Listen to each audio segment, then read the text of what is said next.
I've been so busy making over this house that I've completely neglected not only my feet, but my entire body. But as I'm sure you're used to seeing, this is the worst of it. Because if it's one thing that's going to be crusty, it's these soles. I need a manicure, I need a pedicure, I need to wash my hair, and I need to do something about this hair because these ingrowns are relentless, particularly because my skin is drier than the Sahara.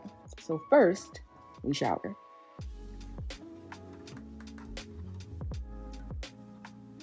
As I mentioned, I'm going to sugar because that's my preferred method of hair removal, but no matter which option you choose, you always want to start on clean skin. You also want your skin to be exfoliated, but not the same day. So I've already exfoliated like the day before this, and today I'm going to use a mitt. This is basically a washcloth, so like it's not scrubby or anything. It's actually very soft. I can barely even see like where my hair is, so I am going to get close up in a second. First, you want to dry off, but the skin is still going to be semi-damp even if you can't feel it. So I'm applying powder to absorb any remaining water, and this will also absorb sweat or any oil that your skin is starting to produce. Especially if you took like a really steamy shower, you could be sweating a little bit, and your skin may want to replenish what has been washed away. So this is an important step.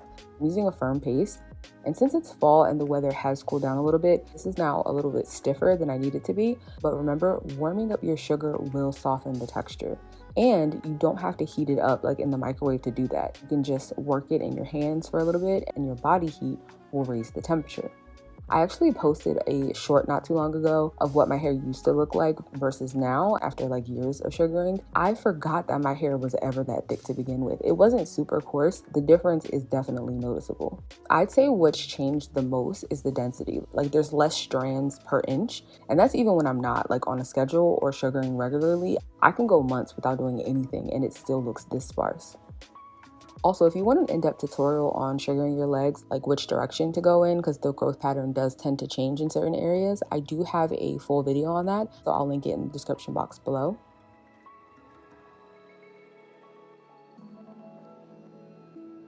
Y'all remember that lotion I was raving about in my last pedicure?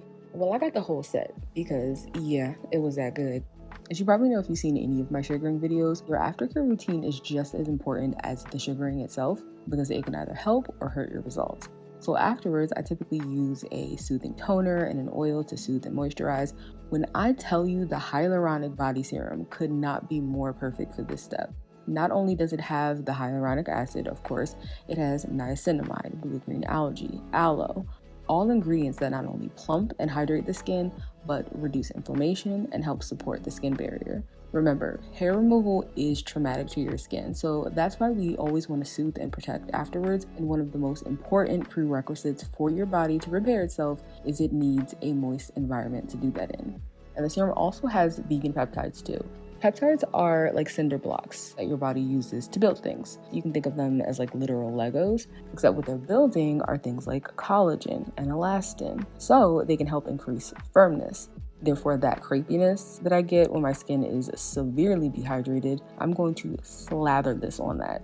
I followed that up with the Undaria algae body oil. This is a botanical oil blend also infused with the Undaria seaweed. This smells divine. It is a little citrusy, so the sun does not see me after using this, but that's normal behavior. I love to use body oils as a last step. This alone makes the Super Glow body set a great deal because you get 2 full-size products plus the travel size serum for $72, and this body oil is almost $50 all by itself. If you're not familiar, Osea focuses on clean, seaweed-infused skincare, vegan and cruelty-free. It's female-founded and family-operated since the 90s. I love that their products not only focus on naturally derived ingredients, but are also backed by science. And I mean, if you want, you can even break it apart to act as stocking stuffers, maybe even keep a little bit for yourself. So before you start gifting everyone else this year, don't forget to start with yourself, because remember, you cannot pour from an empty cup. And I have a code that'll get you 10% off. So for a limited time, use code abetweene to get ahead for your holiday shopping.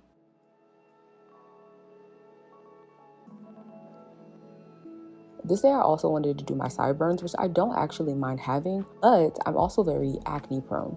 So now that the flare up that I had on this side has healed, it's gotta go. And then I can concentrate on the hyperpigmentation. Since I sugar my face very infrequently, breaking out is the #1 reason why I will start again. That's actually one of my biggest reasons for hair removal in general. It's not to fit like any societal standards. It's because it helps me better focus on the skin conditions that I have going on underneath. You don't have to remove your hair to be hygienic, but for me, it does help a lot. And as you can see, I am bleeding, which I'm actually really happy this happened on camera because it's something I've answered in comments, but I don't think I've ever shown it in a video. This is completely normal. It's coming from within the follicle where the root of the hair attaches. Just clean the area and continue like nothing even happened. And this is kind of an example of what I was talking about. Before removing my sideburns, I did not notice this closed comedone at all. So now that I do, I can extract the buildup of sebum that's trapped in that follicle so that it doesn't stay clogged or get bigger or worse, develop into cystic acne, which I am prone to. And I would clean up the middle of my brows or my upper lip if I need it, but usually I don't because I barely have any brows as it is. But if you do want to see that process, I do have a full video dedicated to how I sugar my face, so I'll link that below as well. And now for the biggest project, my feet.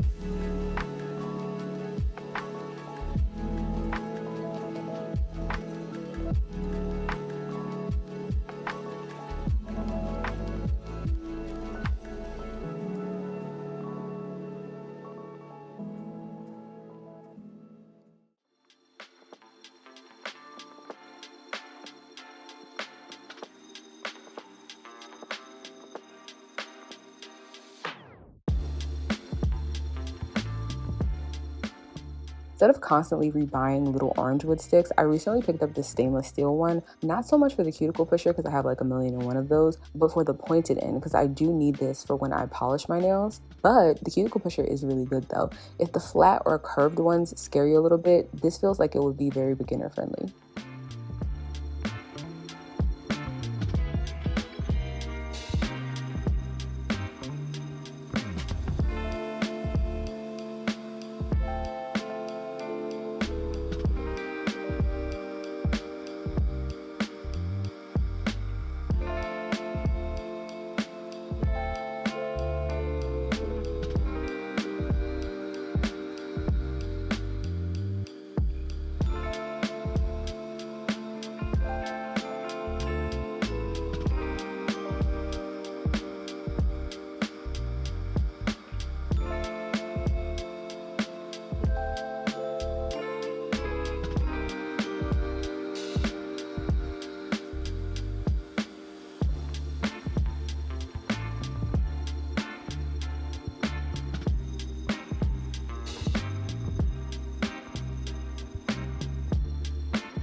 I didn't film me doing my hands or my hair because I just feel like I haven't done this type of video before. So I didn't know if you guys would like it. But if you do want to see more, just let me know because I can film another one and go more in depth.